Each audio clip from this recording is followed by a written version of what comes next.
જો આપણે ઇન્સ્ટાગ્રામમાં કોમેન્ટ હતી કે હું આ પોપકોર્ન ધાણી જે બનાવું છું એ કઈ રીતના બનાવું છું, તો આપણે છે ને જો આ રીતની જે મકાઈ આવે ને એ અમારે અહીં દુકાને મળે છે. અહીંયા સિટીમાં તો હવે બધે મળે જ છે ને હવે ચેક ગામડામાં મળે જ છે. અમુક જગ્યાએ કદાચ ના મળતી હોય, પણ આ રીતની જે મકાઈ આવે છે ને એ આપણે લઈ લીધી છે.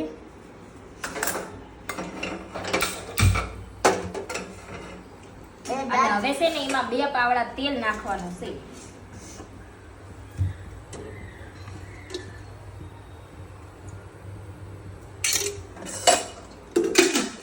જો તેલ થોડું ગરમ થઈ જાય ને એટલે 1 ચમચી હળદર નાખી દેવાની.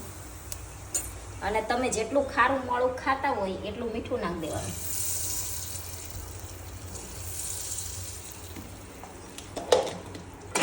અને પછી છે ને મિક્સ કરી નાખવાનું. અને આ ધાણી રહી ને એ બધી નાખી દેવાની.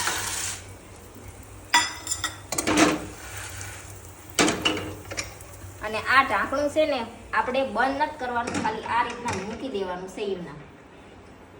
હમણાં પછી છે ને ગેસ મીડિયમ ફ્લેમ ઉપર રાખવાનો છે. બહુ છે ને ફાસ્ટ નથી રાખવાનો અને હાવ ધીમોય નથી રાખવાનો. એ રીતના બહુ ફાસ્ટ હશે ને તો નીચેની ધાણી જે ફૂટશે ને એ બળી જશે, અને ઉપરની ધાણી જે હશે ને એ હરખી ફૂટશે ને એવું થશે. એટલે છે ને ગેસ આમ આપે રાખવાનો છે એમ.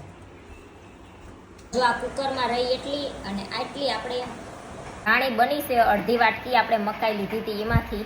અને આમ છે ને અમને તો બહુ જ ભાવે. એક કુકર બનાવ્યું ને તમે 3 બેઠા હોય ને તો આખું કુકર ખાઈ જાય એટલે મસ્ત લાગે. તો આ રીતના અમે ધાણી બનાવી છે. વિડીયો ગમે તો લાઈક કરજો.